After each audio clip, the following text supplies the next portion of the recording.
Hello. Thank you for joining us for our session on developing and supporting open access models for scholarly monographs. I'm Maureen Walsh, Scholarly Sharing Strategist for the Ohio State University Libraries. I'm joined by Amy Harris, Senior Manager, Library Relations and Sales for the MIT Press, Emily Poznansky, Director of CEU Press, and Charles Watkinson, Director of University of Michigan Press. There is a proliferation of open access books programs seeking support from our institutions. With limited funding available, how can a library make principled choices about which to invest in? And how can the publishers whose programs seek support help libraries justify their investments and learn from their experiences? This session provides a brief overview of the approach taken by the Ohio State University Libraries and features a dialogue between myself and three publishers whose open book programs Ohio State currently supports.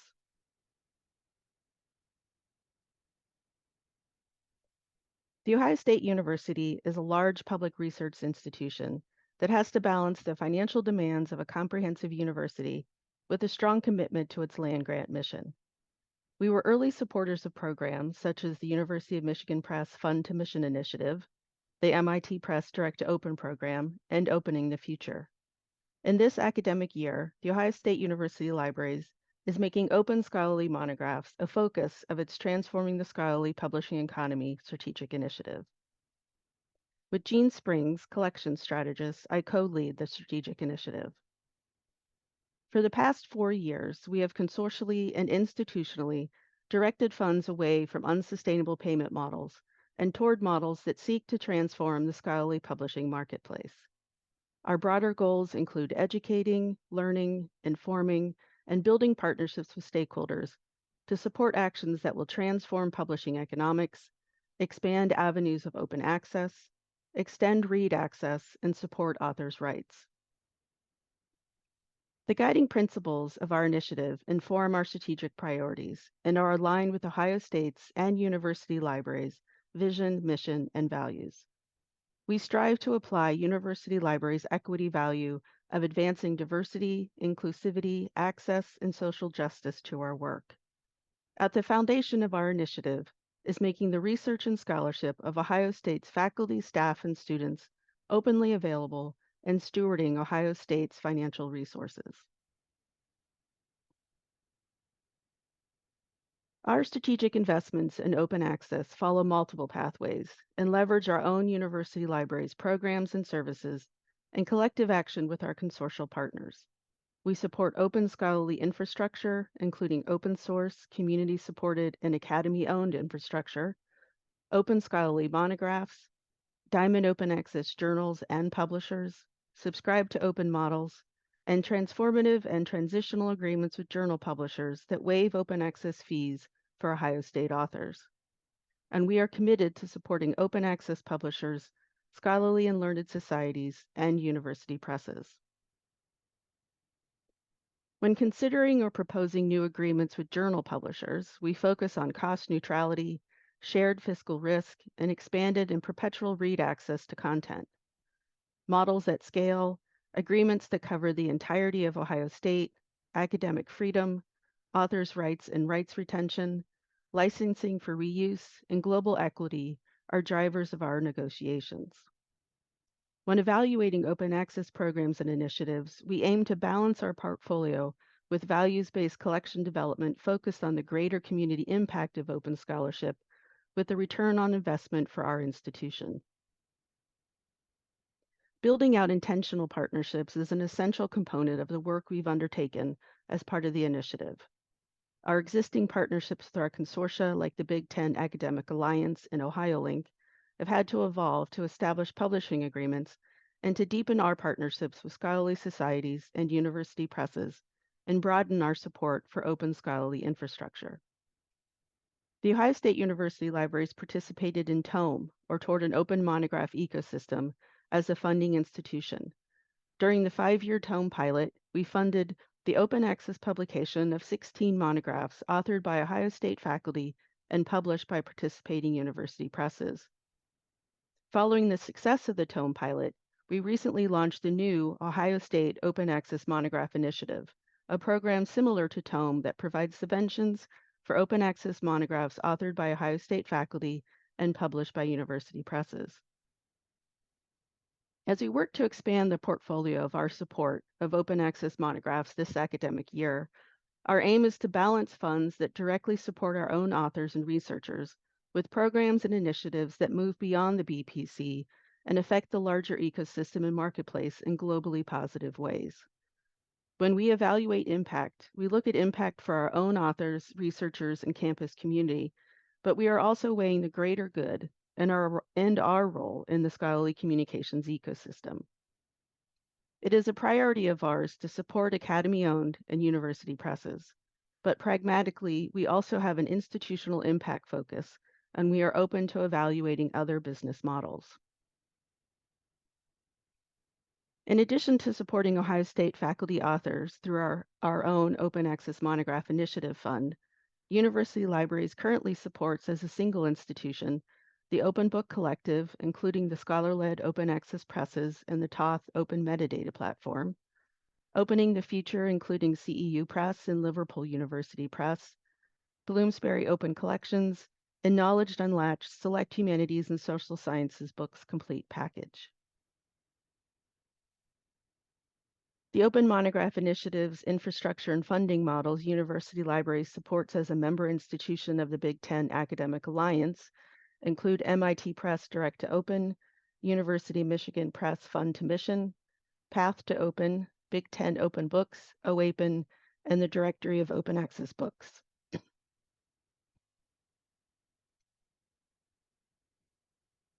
The publishers invited here today are trying to do the right thing. They are good actors in this space. Ohio State has worked with each and currently supports their open access programs. Ohio State is privileged to be well-resourced, but as the number of open access programs, initiatives, and funding models increase, Ohio State needs to make difficult choices with our library resources. We need to do stress tests as we evaluate new programs seeking funding alongside existing programs seeking renewal of our support. I'm going to ask a series of hard questions of our panelists. The questions are meant to be provocative and reflective of the current environment at large and may not represent Ohio State's current assessment criteria or those of our consortia. The answers will not be simple.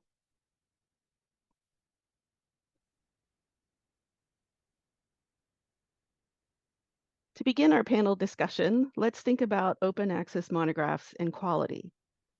Librarians look to markers of quality for open access journals, such as inclusion in the Directory of Open Access Journals, or DOAJ, and publisher membership in the Committee on Publication Ethics, or COPE, and the Open Access Scholarly Publishing Association, OASPA.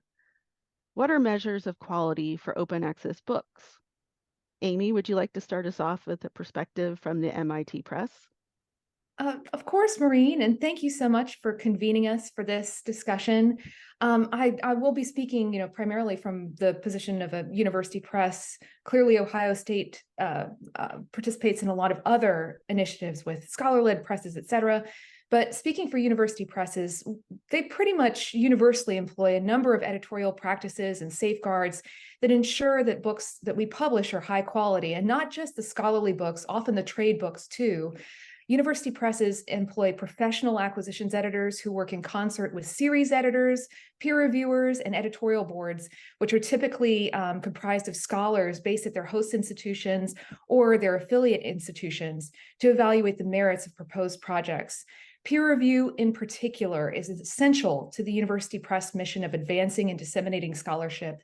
And at MIT Press, we're also very interested in open peer review, which we do for our Strong Ideas books. And that's a series we publish in partnership with MIT Libraries, and reviewer recognition. We're a lot further along with both of those things, open peer review and reviewer recognition for our journals program, but we're always experimenting in this area and for books too. And then if I could add, I think it's a great question, and one that feels pertinent again today. So when we speak of quality nowadays, I think the subject of veracity has taken on a new urgency. So I would add that in as a quality stamp now. So what measures are publishers taking to ensure their content is real? So looking outside of academic publishing at social media, for example, where you can't be sure of whether images are showing real events or if they're AI generated. And users can't really tell fact from fiction any longer. That same issue is growing within our industry, which is really worrying. So with paper mills and large retractions happening primarily on the journal side.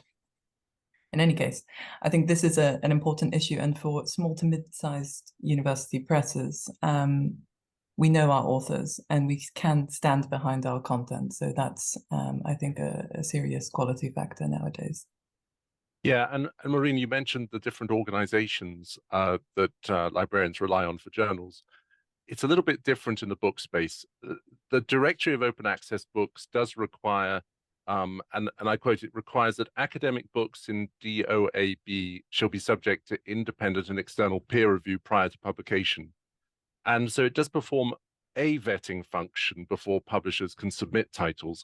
However, that's less rigorous than DOAJ, its journal sibling. DOAB recommends publishers follow the membership criteria of OASPA. So since the membership criteria for the Association of University Presses are even more rigorous, we at Michigan have not joined OASPA. And I do think there's a problem with these organizational memberships in general. They don't really certify the quality of individual books. It's more the organization. And they could also be exclusionary for small and important disciplinary publishers that scholars and subject librarians still recognize as high quality because they all cost money. I think really that, as with restricted access books, there needs to be continued assessment at an individual title level. And I do think that poor quality eventually shows through in reactions from readers and authors, and librarians closely connected to the academic community do have informal mechanisms for keeping publishers honest. And that's the same for open access books as with individual restricted access books. Thank you. For our next question, libraries are invested in long-term stewardship of collections and resources. If a library took a hard line on preservation for the open access content they were considering funding and asked your press for both Portico and clocks, what would be your response? Yes, so preservation is very important, but if we had to join both Portico and clocks, that would probably cost University of Michigan Press almost $10,000 a year, and that's a lot. So we use clocks as our comprehensive option because their harvesting methodology was less burdensome, and also they capture our multimodal web projects better, at least at the time we joined. I think libraries are definitely right to query the publisher's preservation commitment, however, and Clocks and Portico have both shown themselves to be good actors and committed to collaborating with each other in that pursuit of the common goal, which I think we all have, the longevity for this digital content.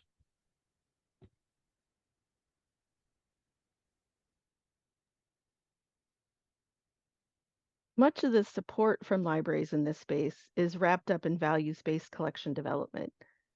If investment from a library was predicated on open content with open infrastructure, open licensing, and open standards, could you deliver? Maybe I can start.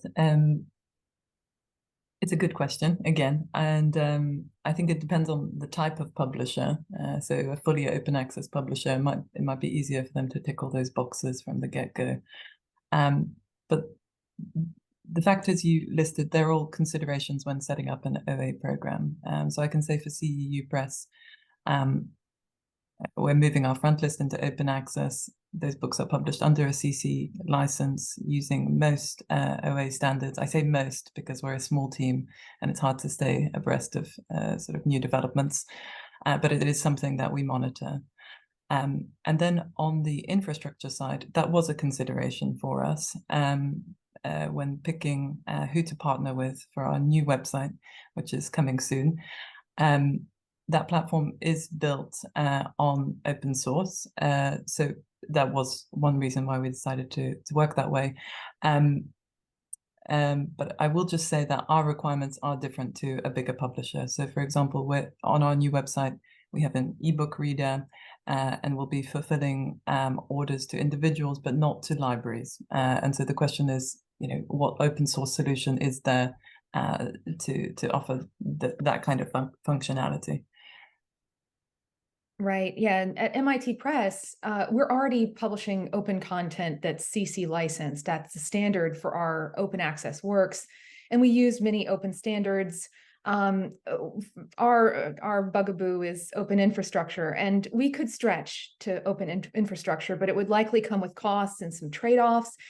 We've honestly made business decisions about our platform in particular, where we host our content, both books and journals now, based on the kind of functionality that it could deliver not only to us, but to our publishing partners, say our editorial offices at our journals, who our website is their website, suffice it to say, and our customers, libraries and individuals who are subscribing to our journals, purchasing our ebooks.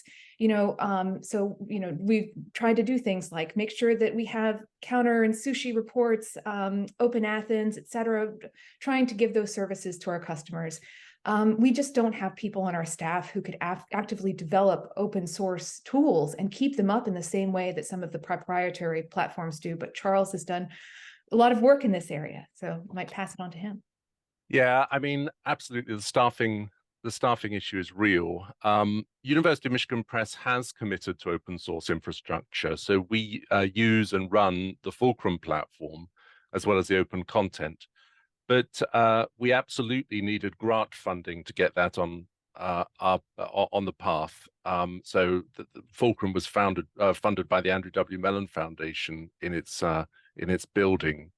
And we now have the benefit of a library technology stack and the University of Michigan library staff to keep us on it because we're part of the library system.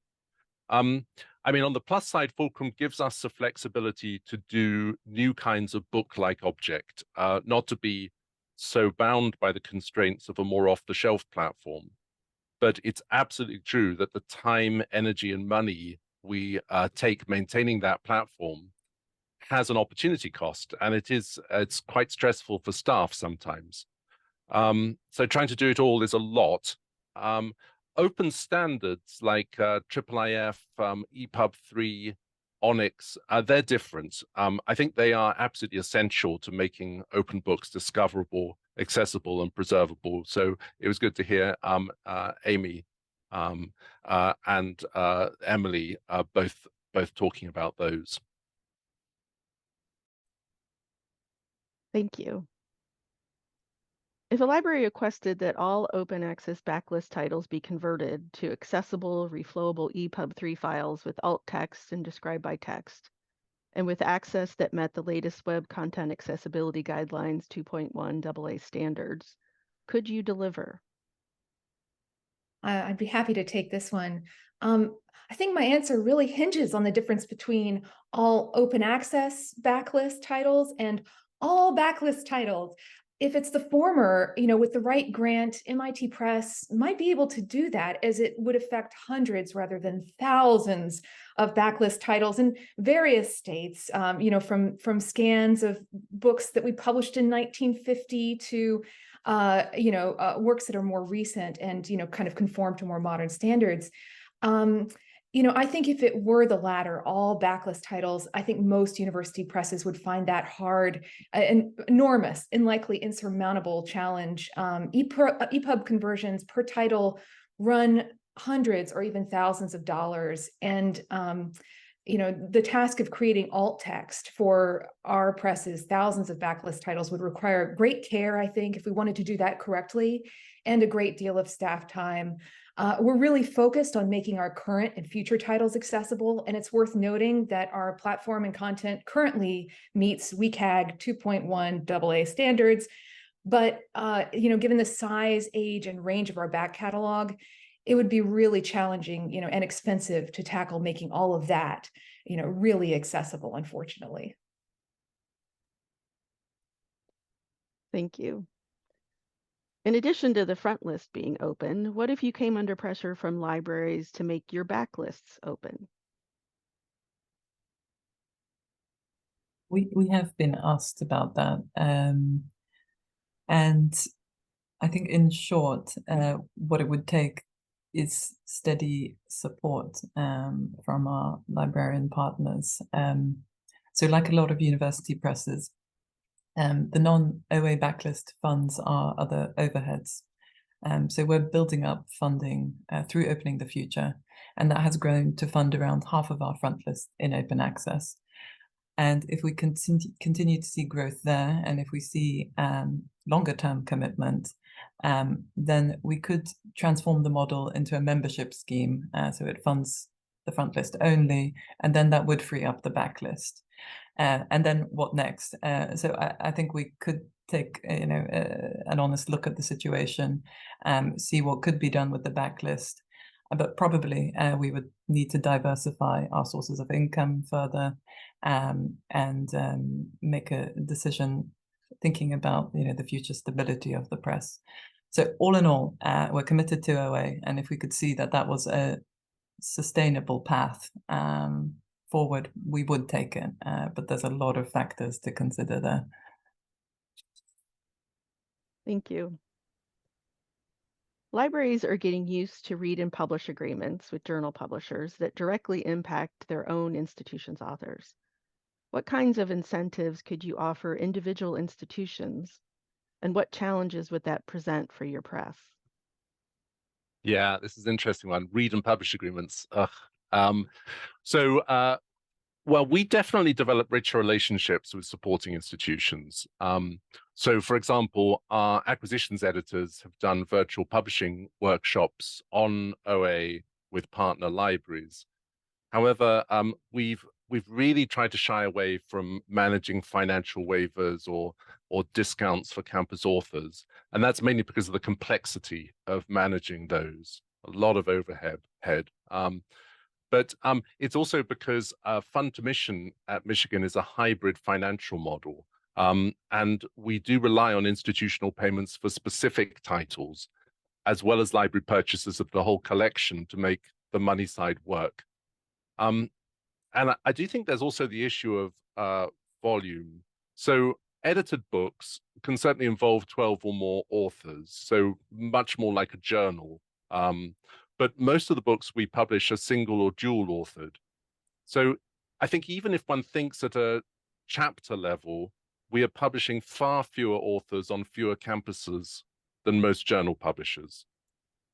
I do think that a huge monograph publisher like Taylor & Francis or Wiley Blackwell, with thousands of monographs a year, many of them edited, could probably include chapters in their existing read and publish agreements. And I worry that that would be bad news for smaller publishers, because read and publish agreements definitely give publishers a preferred status at the institutions who sign them, as I think we've seen with the Big Ten Academic Alliance and Wiley agreement. Thank you. As the global community strives toward more equitable open access journal publishing and away from APCs, how can presses move away from BPCs for open access monographs? Oh, this is a good question and great follow-up on the last one. All three of the publishers represented here are working with models that I think do avoid book processing charges, or BPCs.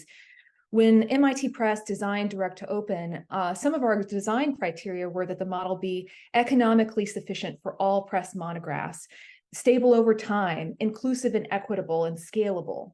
In our view, that precluded a BPC approach and drove us in a diamond OA direction. I think all of us here recognize that APC's article processing charges and BPCs perpetuate and exacerbate inequity and exclusivity in scholarly communication.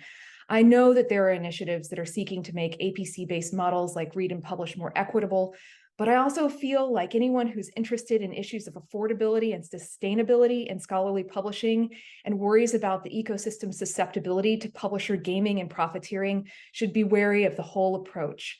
The biggest challenge I see right now is that many libraries and consortia are really interested in signing read and publish deals and paying for publishing on campus. You know, I've heard some librarians report that that's kind of brought a new sense of community with authors on campus, you know, that they're paying for their publishing in that way.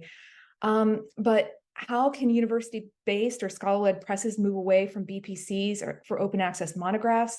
I think that's by coming together with like-minded librarians, funders, and university administrators who are willing to work with us to build viable alternative models for the benefit of the academy at large. Thank you. A slightly different kind of funding question. What if Ohio State insisted that the program it is funding not accept any other support from Ohio State, for example, author-side payments? Yeah. So this builds a little bit on my earlier response. So at University of Michigan Press, we do accept author-side payments from institutions where the library is also a fund-to-mission supporter. And that ability to do so is central to our hybrid funding model. So just to explain a bit more, the author-side payment usually comes in an institution from an academic department, a faculty incentive program, startup funding, part of a research grant, and it's intended to support the success of that one author and her book. To my mind, the library support is mainly to make the whole collection open access, and it's aimed at broader benefits for the academic community, not just that one author. So when support comes from different parts of the university and has different motivations, I feel no qualms in accepting it. The conversation does become very tricky where a library administers both faculty incentive programs like Tome and support subscribe to open models like fund to mission as at Ohio State. But I think the principle is the same. The funds are allocated with different motivations in mind. But I think it's absolutely the case that working through these concerns about double dipping is where transparency and open communication is so important. And I think another area there, as well as the author side payments, is participation in models like JSTOR Path to Open or Knowledge Unlatched. When a publisher with its own program participates in those type of models as well, it's just really important to be clear to a supporting library that the aim is not to get the same library to pay for the same book twice. So yes, it's a really good point. Thank you. What if a library required authors' rights retention and CC BY licensing? So maybe I can say a little bit on the CC licensing side. So for our open access titles, we use a CC BY NC and D license by default. But if authors require it, if a funder requires it, then we apply CC BY. When I first started working in open access books, the more restrictive CC licensing was preferred by authors. And I think that we can understand that. So a lot of time and investment on the author and the publisher side is put into book publishing. And there have been unintended consequences of applying more liberal licenses, like when publishers were publishing books under a CC BY license and then they were being repackaged and resold at a higher price. I don't think any of us expected that nor wanted that. So that's on the OA book side. Slightly more restrictive, but we're flexible as needed. For the closed books, we have a sharing policy that allows authors to deposit full manuscripts without any embargo in their repositories. So that's how we deal with that part. Yeah, I just wanted to add to Emily's comment and focus on the author rights retention question. I do think that books and journals are different in this area. On the rights retention side, the default for I think all our presses is for copyright to remain with the author in their contracts. So of course, copyright is a bundle of rights, and the author then licenses the set of publishing rights that the press needs back to the press. And those are rights with books for the press to do things such as try and get translations done, create audiobooks, etc. So actively used rights. I do think the important thing is that the press only takes the rights it plans to exploit on the author's behalf. And this can be worked out in a conversation. And seeing contracts as a conversation starter rather than immediately a done deal is just really important. And making sure that this conversation happens and is an informed one feels to me like a more productive approach for institutions when working with books rather than like a broad brush rights retention strategy for books.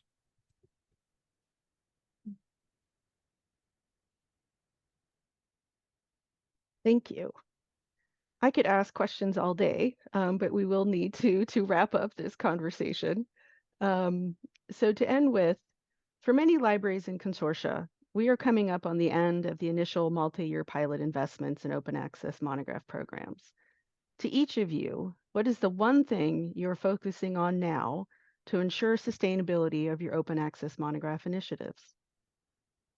Yeah, it's a great question, Maureen. For better or for worse, I'm really paying attention to the kind of data that I know librarians have typically turned to in evaluating resources, usage, citation, and campus connections. I never hope that that will be all that a library looks at when they consider direct to open, especially for the first time. But I know that these things are going to be important in some way, shape, or form for the long-term sustainability of the program. Yeah, and if I can second that and add to it, I think for sustainability, I would also say demonstrating usage is going to be key for all of us.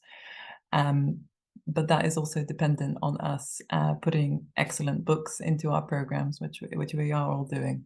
So for CEU Press, that is a selection criteria for us when we decide, which book to publish in open access, funded by the model.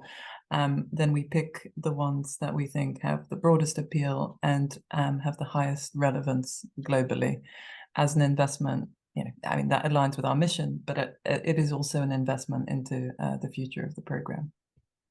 Yeah, I think I absolutely agree that usage is and analytics is really important. And I would say that I think before that, we also need to continue to work on discovery, because without easy and ubiquitous availability, we're just not going to reach all of those who can benefit from the knowledge.